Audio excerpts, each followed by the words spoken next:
সেই ঢাকা থেকেই লক্ষ্য করছি মেয়েটি আমার দিকে যেন কেমন অদ্ভুত দৃষ্টিতে তাকিয়ে আছে।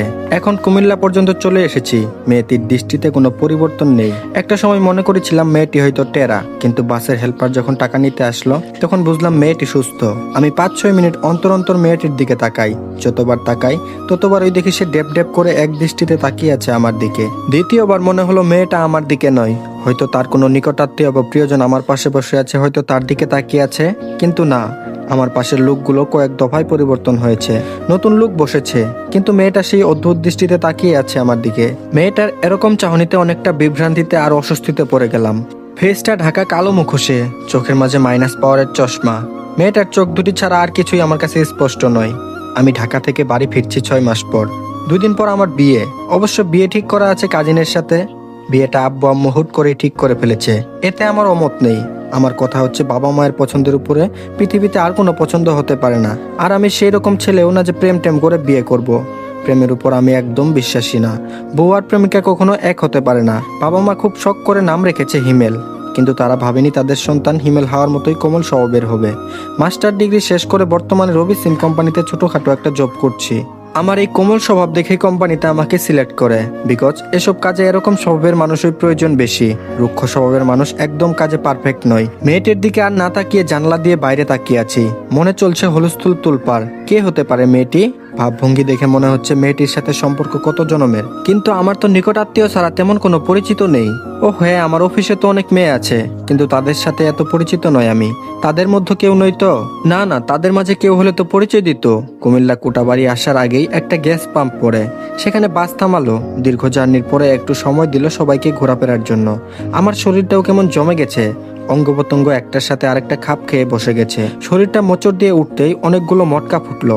জায়গা থেকে হেলতে দুলতে বাস থেকে নামলাম। পাশে একটা কফি হাউস আছে, আমি এর আগে অনেকবার এখানে থেমেছি, তাই জায়গাটা আমার বেশ পরিচিত।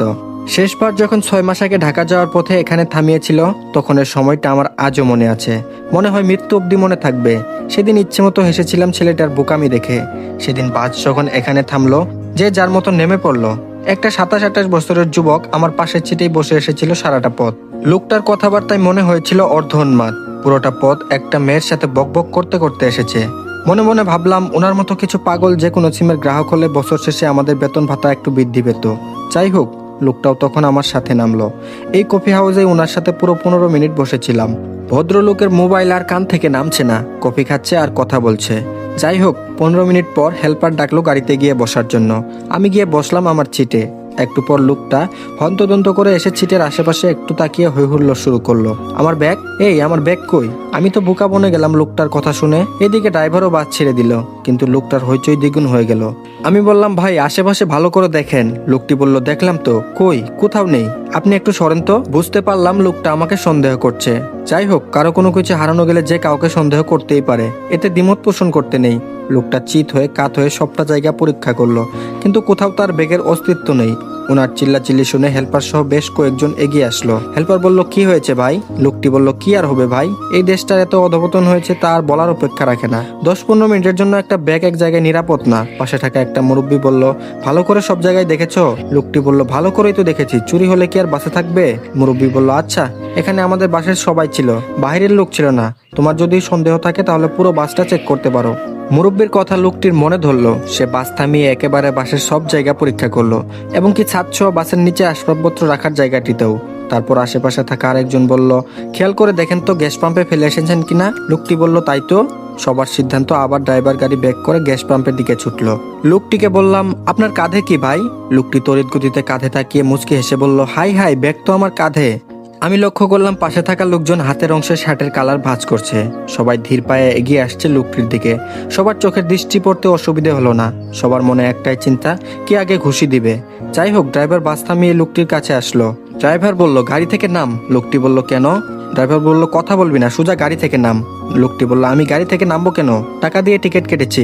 পাশে থাকা আরেকটি বলিষ্ঠ দেহের লোক বলল, কথা কইবি আর থাপ্পড় দিয়ে কানপট্টি গরম করে এলাম। কি বললো হুনস নাই? গাড়ি থেকে নাম। ছেলেটা বুঝতে পারলো এখানে তার পক্ষ নেওয়ার মতো কেউ নেই, এবং আমিও নই।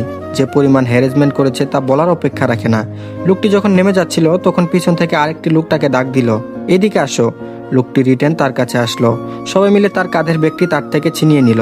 সবার মনে কৌতূহল, কি আছে এই ব্যাগের ভিতরে? ব্যাগের চেন খুলে সবাই সবার দিকে তাকাতে আরম্ভ করলো। একটা মিডিয়াম আকারের পুতুল আর তার এক সিট প্যান্ট শার্ট, সবার রাগটা বেড়ে আরো দ্বিগুণ হয়ে গেল। আমি হেসে ফেললাম। তারপর লোকটিকে বললাম, পুতুল কি মেয়ের জন্য নাকি ছোট বোনের জন্য? লোকটি আমতা আমতা করে বলল, গার্লফ্রেন্ডের জন্য। এতক্ষণ স্মৃতির আড়ালে একটা জিনিস মনেই নেই, কেউ একজন আমাকে আড়াল থেকে দেখছে। নজর গেল 30 মিটার দূরে সেই ফাঁকা বেঞ্চের পাশে। মেয়েটা এবার আমার দিকে মাঝে মধ্যে আর চোখে তাকাচ্ছে। মনে মনে ভাবলাম, গোয়েন্দা সংস্থার কেউ নাকি? গোয়েন্দার লোক হলে তো এভাবে ফলো করতো না। আমার মনে হয় হয়তো মেয়েটা বিপদে পড়ছে, আমার কাছে কোনো সাহায্য চাইছে, কিন্তু মুখ ফুটে বলতে পারছে না। এখন আমি কি স্বেচ্ছায় এগিয়ে যাব মেয়েটার কাছে? না, এই শহরে দুই পায়ের জাতির উপকার করতে নেই। কখন আবার কোন ঝামেলায় আমাকে ফেলে দিয়ে কেটে পড়ে কে জানে। মানবতার প্রতিমূল্য জিব্রাইল ফেরেশতা সেই কবেই পৃথিবী থেকে বিদায় নিয়ে গেছে। আর কিছু জিনিস বাকি আছে নেওয়ার মতো, সেগুলো নিতে পারলে কিয়ামত সন্নিকটে। শুধু শুধু বিপদে পড়তে চাই না, যেভাবে আছি সেভাবেই ভালো। 2 দিন পর বিয়ে, এখন একটু গুনে বেঁচে চলার সময়, বিপদ ঘাড়ে ডেকে আনার সময় না। হেল্পার ডাক দিল বাসে উঠতে, শরীরটাকে ঝাঁকি দিয়ে বাসের হাঁটা ধরলাম। মেয়েটাও পিছন পিছন আসছে। একই বিপদে পড়লাম খুদা, ছায়ার মতো কাকে সঙ্গী করলে? কুমিল্লা টু চট্টগ্রাম পৌঁছাতে রাত 12টা বেজে গেল। রাত বেশি হওয়াতে চোখ দুটো লেগে এসেছিল। হেল্পার আমাকে ডেকে তুললো। হঠাৎ মনে হলো সেই মেয়েটির কথা। চোখ কচলাতে কচলাতে বাসের বাকি অংশের দিকে তাকালাম। পুরো বাসটা শূন্য। আমি আর হেল্পার বাদে কেউ নেই, ড্রাইভারও নেই। বুঝলাম বাস স্টেশনে পৌঁছেছে। তবে প্রাণ ভরে একটা নিঃশ্বাস নিলাম। যাক, আপদ তাহলে বিদায় হলো। ব্যাগটা হাতে নিয়ে বাস থেকে নামলাম।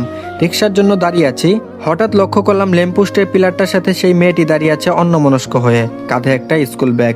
মনের ভিতর তীব্র বাসনা জাগলো মেয়েটির সাথে কথা বলার। পরক্ষণেই ভাবলাম, সে হয়তো তার কোনো পরিচিতের জন্য অপেক্ষা করছে।